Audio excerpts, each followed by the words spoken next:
and the U.S. military to be used against the enemy from within. He's talking about people who don't support him. Between the Supreme Court of the United States and his Project 2025 agenda, he would have unchecked power to do whatever he wants. He called January 6th a day of love. You asked the police officers who were beaten to within an inch of their lives if it was a day of love. We all saw it with our own eyes for what it was, an attempted coup that played out on live TV. As governors who have all faced our own share of crises, we know that tough times reveal your true character. Donald Trump has shown us that he is incapable of handling a crisis. He is a petty man who tells dangerous lies and is always looking for someone else to blame. We don't need that. We need leaders who are going to put politics aside and work together to solve problems. As our next Commander-in-Chief, Kamala Harris, will ask, what do you need? How can I help you? Are you okay? That's what a leader does.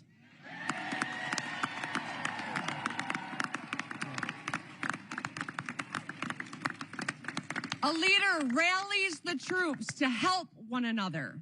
She is tough, she is tested, and she is ready to hit the ground running and will always be there for Michigan, for Pennsylvania, for New York, for Wisconsin, for Maryland, for every American.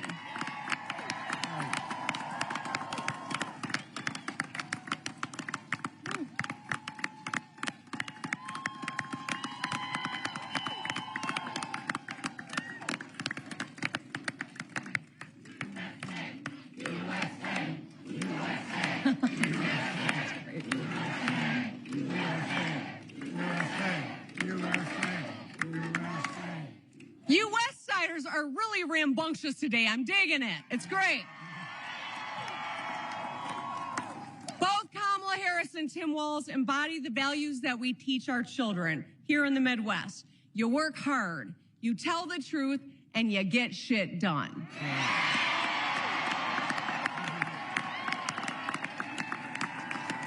We all play by those rules. She will too. And we deserve a president who plays by the same rules. Now listen, Michigan, we can win this thing, but we need your help. If you're with me, I want you to say, hell yeah. Hell yeah. Can you make some phone calls? Hell yeah. Can you knock some doors? Hell yeah. Can you talk to your friends and family? Hell yeah. Are we going to win this thing? Hell yeah. Let's get it done. Thank you.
The middle class built this country. Our blood, our sweat, our tears, we're the ones that sacrificed to allow these billionaires to make their billions. And Trump said he wanted to send our jobs out of Michigan for a lower paying wage. So we get desperate and beg for our jobs back. Donald Trump believes that my family doesn't deserve a livable wage. Kamala Harris has a history of fighting for the American worker. Kamala Harris is looking out for us. I'm Kamala Harris, and I approve this message.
Please welcome Brian Hine.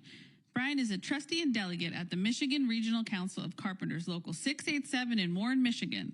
He has been a proud union carpenter for 38 years at his local.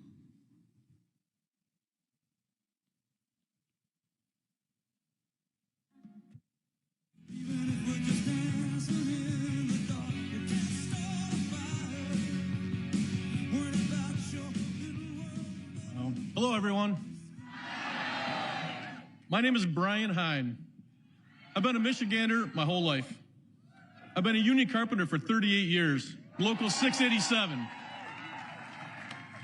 And in this election, I am so proud to support Vice President Kamala Harris.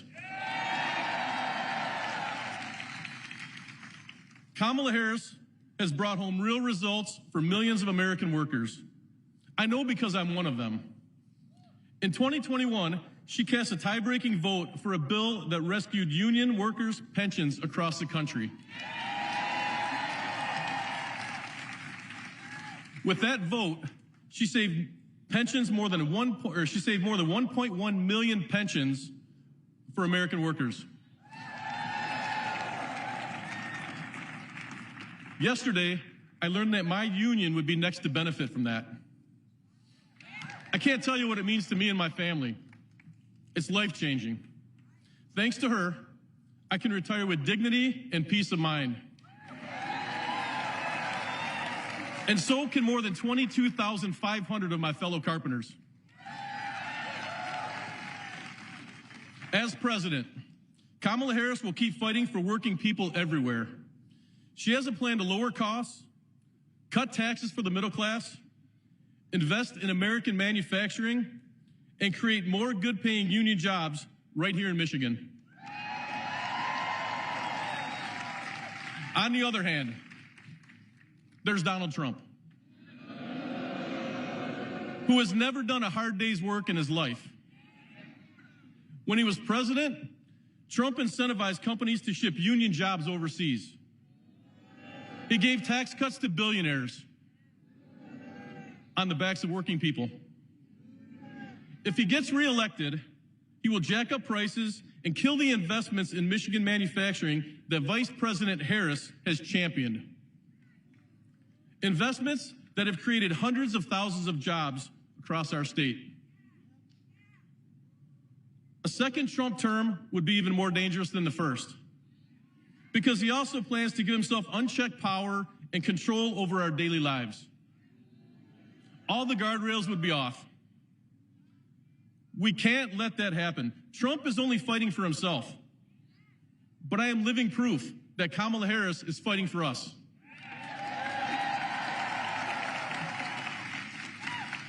That's why I am so honored to introduce to you your Vice President and next President of the United States, Kamala Harris.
Michigan. It is good.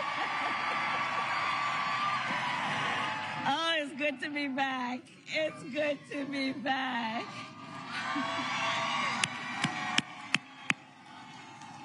Good afternoon. Oh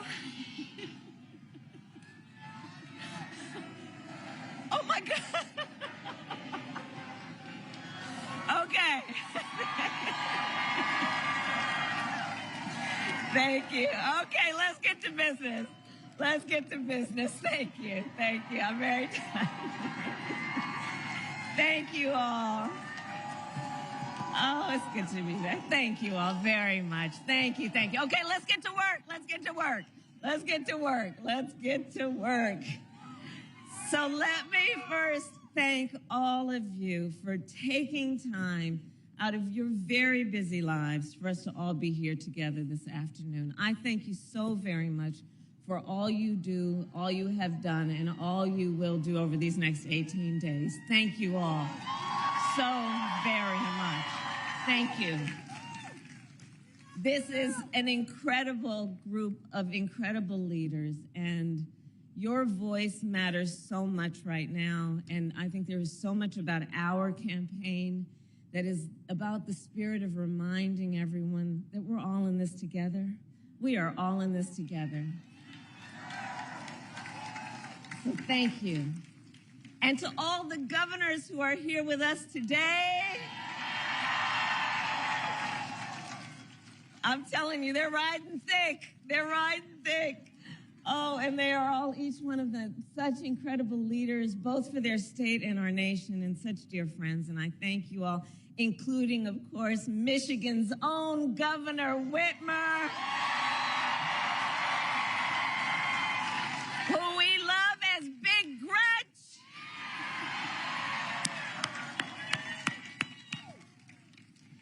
And to the governors, I want to say you've been traveling the country for our campaign, and I'm so deeply grateful for your support.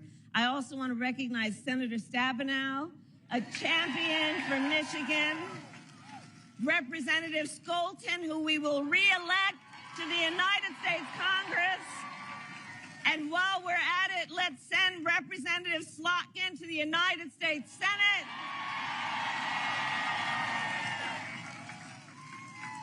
All right, so we got work to do.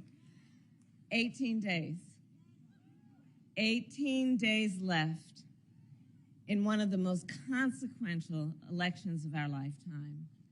And as you know, everyone here knows, this election is truly about two very different visions for our nation. Ours, that is focused on the future. Donald Trump's, that is focused on the past. Ours, that is focused on bringing down the cost of living for working families, investing in small businesses and entrepreneurs. Ours, that is about protecting reproductive freedom.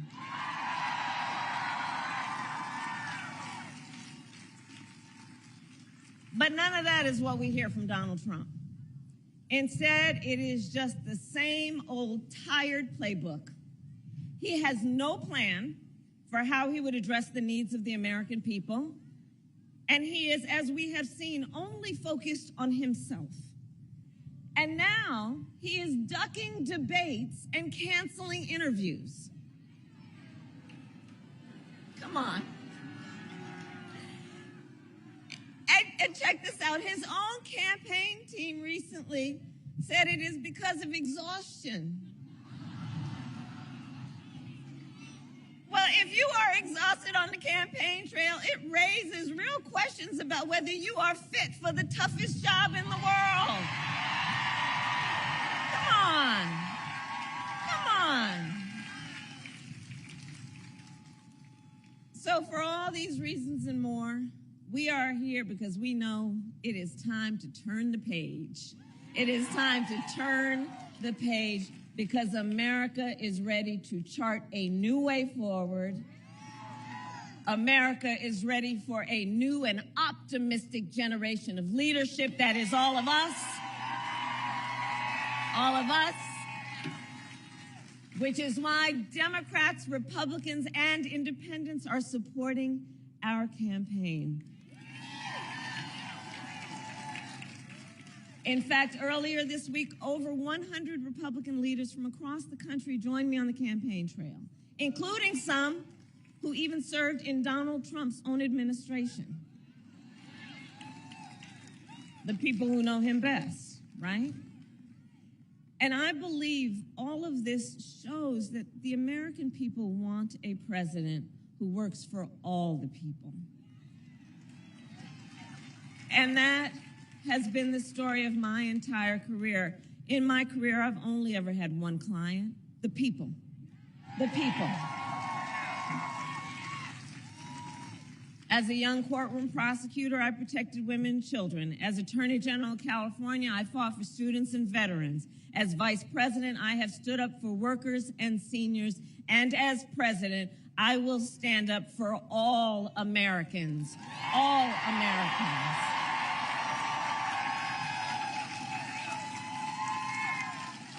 And together, we will build a brighter future for our nation. Yes, we will. Because, by the way, we will win. We will win. We will win. Come on.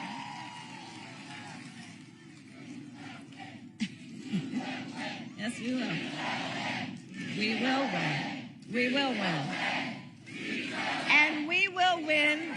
And one of the reasons that we know we are working hard toward that win is because we believe together in building a future, in what we can do together as a nation, and a nation of people who see what we have in common, more than what separates us. We will build towards a future where we have an economy that works for all Americans. We will build what I call an opportunity economy so that every American has an opportunity to own a home, buy a car, build wealth, and start a business.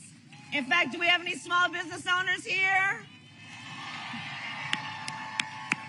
I love our small businesses. I got a plan for you. I love our small businesses. Our small businesses are part of the backbone of America's economy. Bless you all for the work you are doing. So under my plan, we will also bring down the cost of housing. And we will help entrepreneurs start and grow small businesses.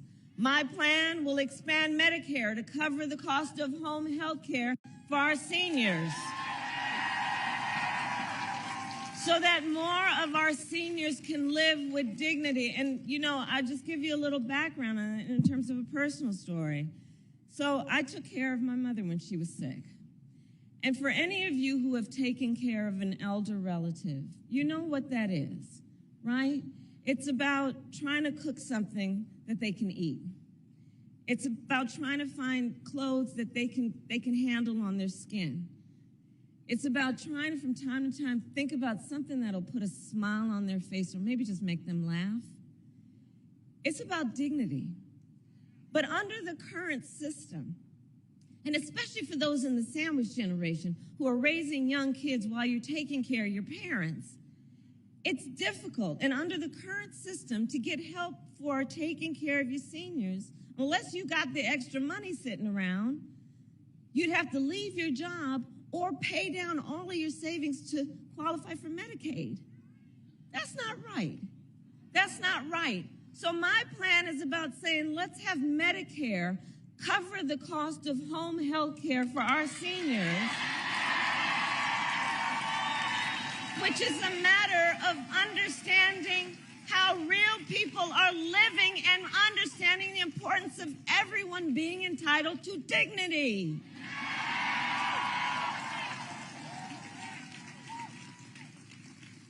Our plan in terms of an opportunity economy will lower costs on everything from healthcare to groceries. I'll take on corporate price gouging because I've done it before and I will do it again. My plan will also give middle-class tax cuts to 100 million Americans, including $6,000 tax credit for the first year of a child's life so that our young parents can do what they naturally want to do, which is parent their children well, but they don't always have the resources to be able to do it. So let's help them out so that they can buy a car seat, so that they can buy a crib, so that they can take care of that baby's needs during that critical phase of their development. We all benefit from it. We all benefit from it. Dignity. My plan also invests in American manufacturing and innovation because I will make sure America, not China, wins the competition for the 21st century.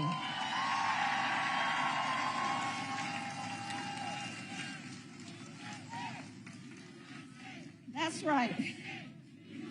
That's right. And so, to that point, and with pride, we all say, we must and we will invest in the industries that built America, like steel, iron, and the great American auto industry.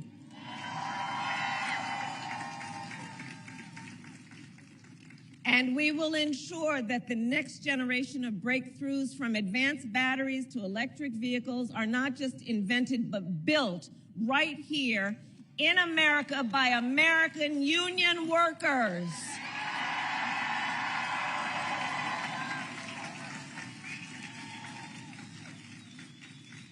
And Michigan, I know I'm going to tell you what you already know, but let us be clear for folks who are watching from different parts of the country. Contrary to what my opponent is suggesting, I will never tell you what kind of car you have to drive, but here is what I will do. I will invest in manufacturing communities like Kent County. Together, we will retool existing factories, hire locally, and work with unions to create good-paying jobs.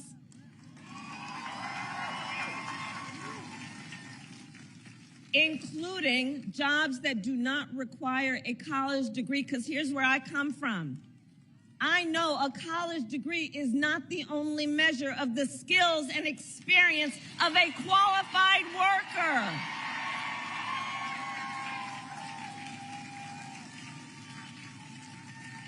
And I intend to re-examine federal jobs when you all elect me president, to assess those jobs that should not have that requirement, and then I intend to challenge the private sector to do the same.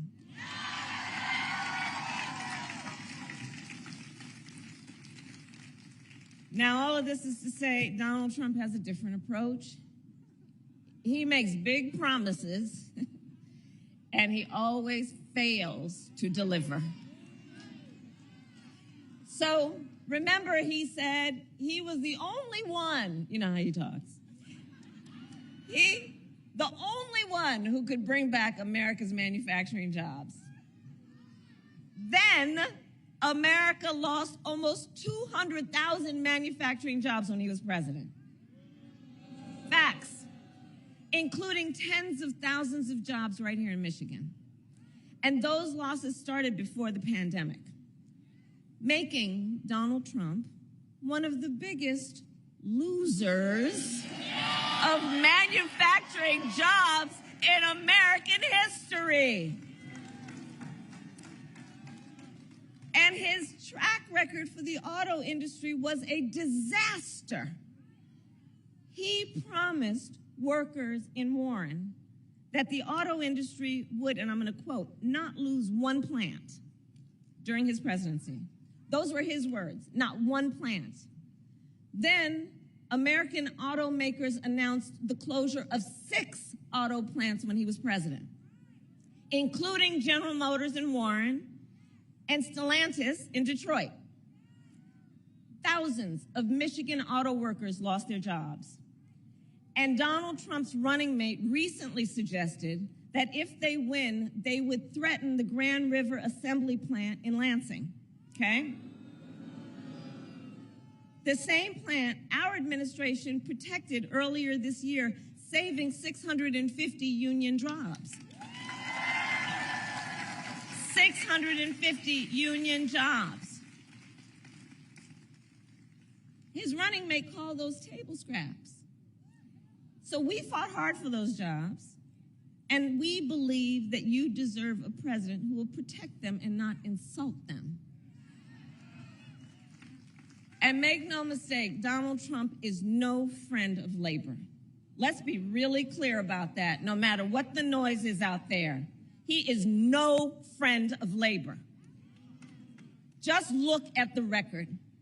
Instead of his rhetoric, look at the record. And let's not fall for the okie doke. Seriously, he encouraged automakers to move their plants out of Michigan so they could pay their workers less. Understand what that was about. So they could pay their workers less. And when the UAW went on strike to demand the higher wages they deserved, Donald Trump went to a non-union shop and attacked the UAW. And he said, striking and collective bargaining don't make, quote, a damn bit of sense. A damn bit of difference is what he said exactly. That it doesn't make a, quote, pardon my language, a damn bit of difference is what he said. All right, brother. So, Michigan, you know better. Strong unions mean higher wages, better health care, and greater dignity for union members and for everyone, whether or not you are part of a union. Get that straight. Get that straight. Which is why when I am president, I will sign the PRO Act into law and make it easier for workers to join a union and negotiate for better pay and working conditions.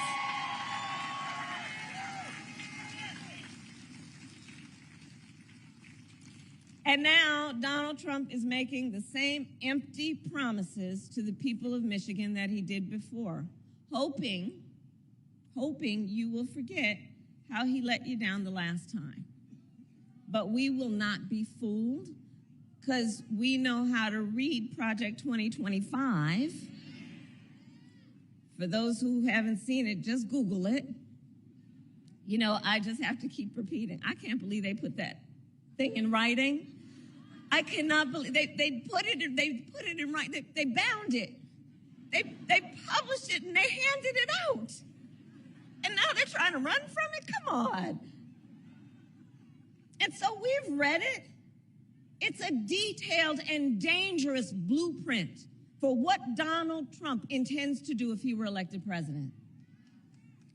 So that's why we know, not only because it's what he did before, that's why we know Donald Trump will give billionaires and corporations massive tax cuts, attack unions, cut Social Security and Medicare, get rid of that hard-fought, hard-won $35 cap on insulin for our seniors. Check out what's in it. It will make it easier for companies to deny overtime pay for workers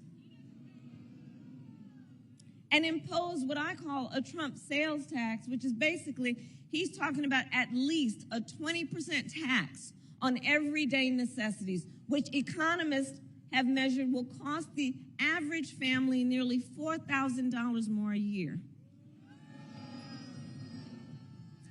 And on top of this, Donald Trump intends to end the Affordable Care Act, okay? And has no plan to replace it. You watched the debate. So you remember? He has, quote, concepts of a plan. Concepts of a plan. So he's going to threaten the health insurance of 45, we need a medic over here. We need a medic over here. Let's clear a path so they can come through, please.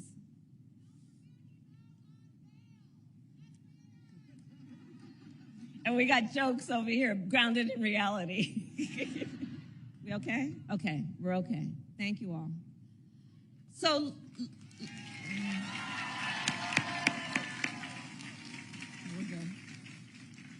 okay. So, you know, where I was going with that is, many of you may have heard me say, I do believe that Donald Trump is an unserious man. And the consequences of him ever getting back into the White House are brutally serious. Brutally serious. So on that point about concepts of a plan, it's funny. We thought it was ridiculously hilarious when we first heard it. But here's the thing about that. He is basically going to threaten the health insurance of 45 million people based on a concept.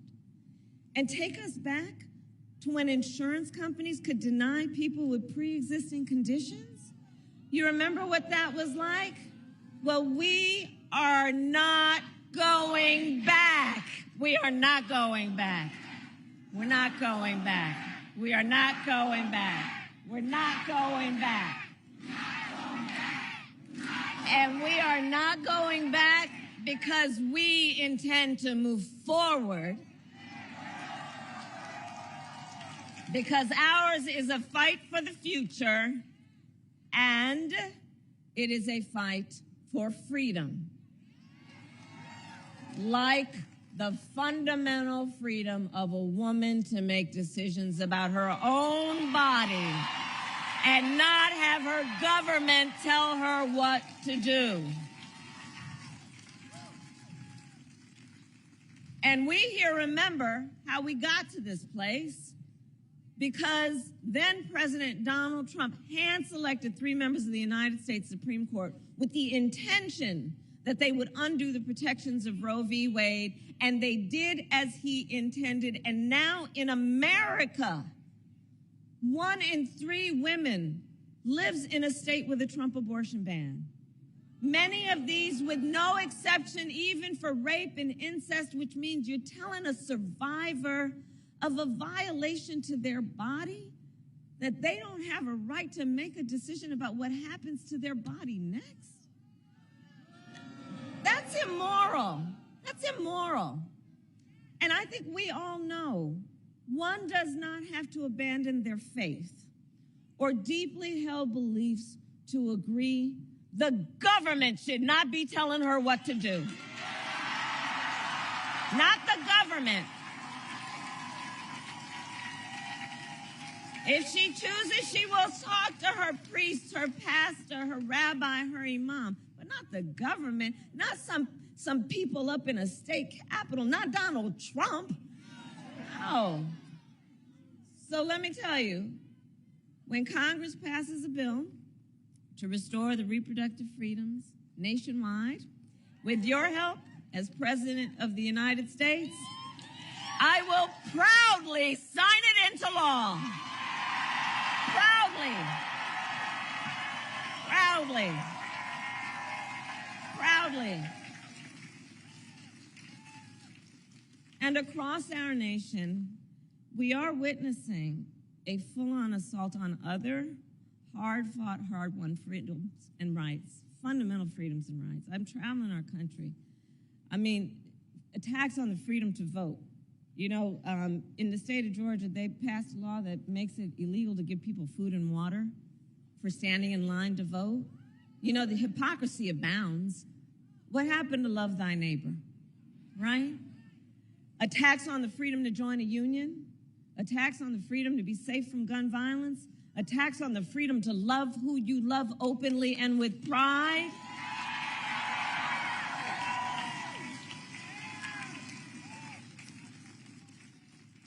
So much is on the line in this election, and you all are spending your precious time here together because we know this is not 2016 or 2020.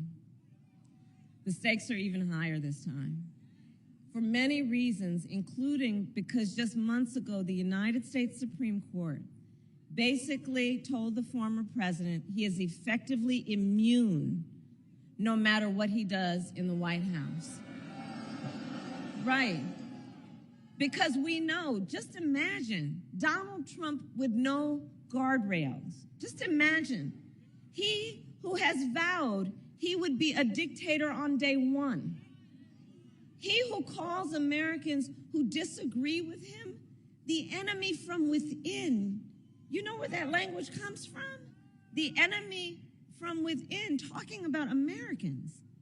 He who says he would use the military to go after them, American citizens. He who has called for the, quote, termination of the Constitution of the United States of America. And we are clear, someone who suggests we should terminate the Constitution of the United States should never again have the privilege of standing behind the seal of the President of the United States. Never again. Never again. Never again.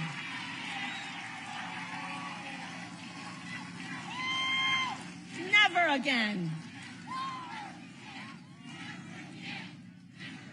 Never again. So, Michigan, it all comes down to this. We know why we're here together. We know what's at stake.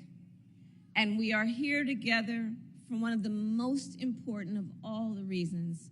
We are here together because we love our country. We love our country.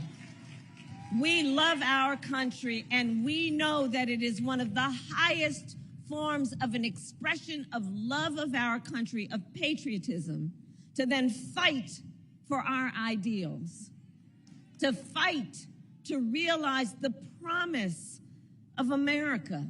That's what our campaign is about. And Election Day is in 18 short days, okay? And here in Michigan, early voting starts on Saturday, October 26th, which is 1 week from tomorrow. So now is the time to make your plan to vote. Make a plan. Make a plan. And if you have received your ballot in the mail, please do not wait. Fill it out and return it today. Because, folks, the election is here. The election is here right now. And like I know everybody here knows to do, we've got to energize and organize and mobilize and remind our neighbors and our friends that their vote is their voice. And your voice is your power. In a democracy, while we can hold on to it, our vote is the power that each of us as an individual has. It's an extraordinary power. And we will not give it away. And we will not let anyone suppress or silence our power. Don't ever let anybody take your power from you.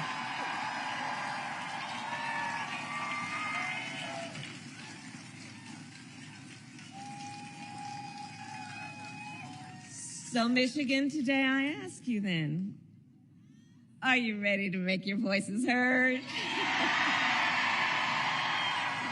Do we believe in freedom? Do we believe in opportunity? Do we believe in the promise of America? And are we ready to fight for it?